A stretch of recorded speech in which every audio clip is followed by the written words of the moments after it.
Entre pandémie et guerre en Ukraine, comment se porte l'immobilier dans nos pays de Savoie? Nous posons la question à notre invité du soir, le président de la FNAIM Savoie-Mont-Blanc. Bonsoir Sébastien Cartier. Bonsoir. Merci d'être avec nous. Un petit mot déjà sur le rôle de la FNAIM. Quelles sont vos missions? Alors la FNAIM, c'est la Fédération nationale des agents immobiliers. Donc je représente la chambre Savoie-Mont-Blanc qui regroupe la Savoie, la Haute-Savoie et l'Ain. Donc notre rôle, c'est de représenter nos adhérents qui adhèrent à notre fédération pour venir chercher des conseils juridiques, un service juridique, des imprimés juridiques pour exercer donc leur métier, mais également la formation, puisque nous avons également un organisme de formation qui permet d'assurer la formation continue de nos adhérents et de leurs collaborateurs. Qui sont vos adhérents des agents immobiliers? Alors ce sont des agents immobiliers qui exercent sur les territoires que je vous ai donc précisés. Ce sont tout type de structures, hein. Ça peut être des toutes petites structures avec quelquefois un seul patron ou patronne, mais sans employés. Ça peut être des agences moyennes, mais également des groupes qui adhèrent aussi, puisque le but c'est également pour nous d'assurer la représentation de la profession et de défendre les intérêts des agents immobiliers et de leurs clients. Quel bilan font-ils avec vous de l'hiver qui est déjà un petit peu loin derrière nous, mais on attendait en tout cas cet hiver post-pandémie. Quel est le bilan? J'allais dire enfin un hiver où nos confrères, les professionnels et toute la filière montagne a pu travailler sans entrave, avec effectivement une belle saison, puisque je pense que l'amour pour nos régions et les territoires est toujours évidemment présent. Et c'est vrai que la saison a été bonne, avec les taux de remplissage très importants de 80%, voire 90% ou 100% sur les périodes les plus fréquentées. Et globalement, c'est évidemment un hiver positif pour tous nos confrères.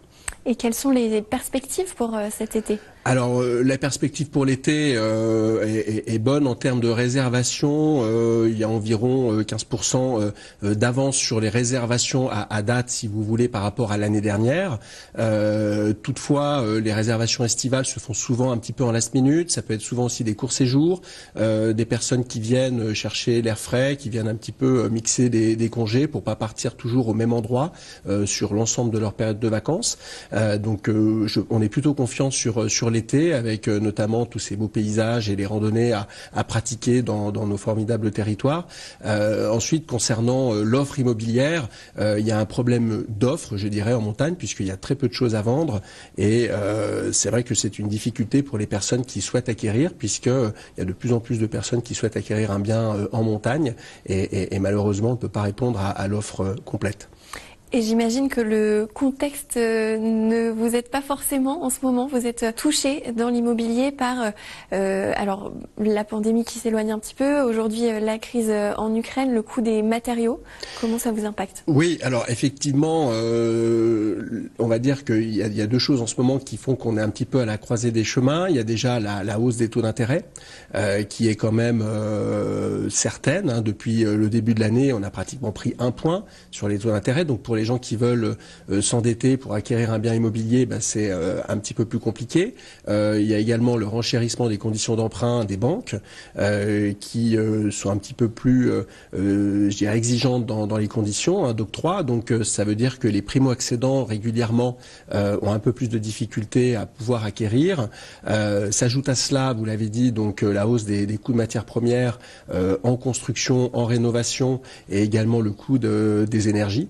Donc il y a de formidables défis qui s'offrent à nous, notamment sur la filière des syndics de copropriété pour la rénovation du parc existant, qui va devenir de toute façon impératif avec la loi climat et résilience qui va imposer pour les prochaines années d'améliorer de manière considérable la performance énergétique du bâti. Et aujourd'hui, c'est vrai qu'il n'est pas évident de se projeter dans ce contexte. Mais enfin, le marché reste malgré tout très, très dynamique du fait de nos territoires et de nos secteurs qui sont économiquement développés. Et d'une manière générale, nous avons une demande de logement. Donc on va dire que les signaux sont malgré tout au vert pour les acteurs d'immobilier. Qui demande justement, d'où vient cette demande d'immobilier dans nos pays de Savoie? Alors il y a de fortes demandes. Les zones les plus tendues sont évidemment le secteur d'Annecy, qui de par sa qualité de vie est toujours son classement très bien noté dans les villes les plus agréables à vivre de France. Donc ça attire évidemment beaucoup de monde, tout en ayant une forte attractivité touristique aussi, et puis économique.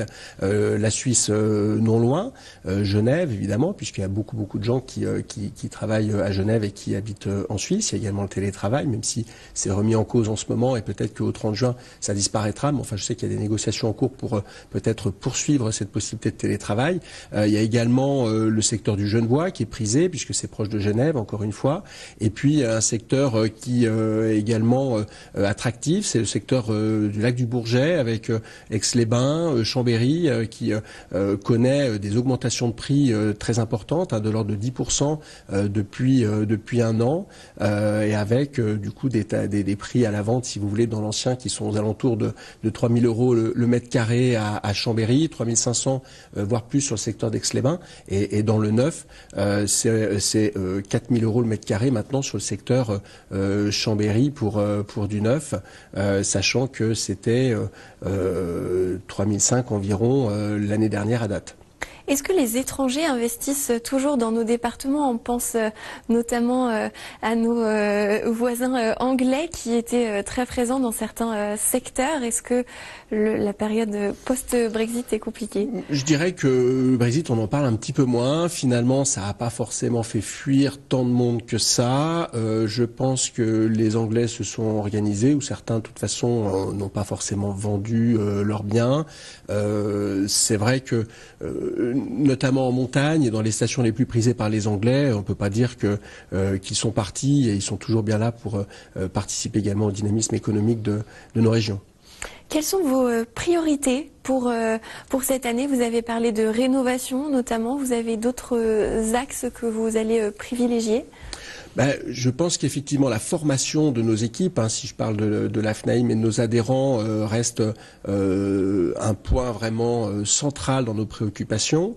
Évidemment, comme je disais tout à l'heure, pour prévoir également la mutation énergétique, que ça soit sur les biens en location, que ça soit sur les biens en copropriété, puisqu'il y a des défis qui s'annoncent et qui vont être compliqués à relever, où il va falloir faire preuve de beaucoup de pédagogie, de professionnalisme. Et je pense qu'on pourra compter sur les adhérents de la FNAIM pour relever ces challenges.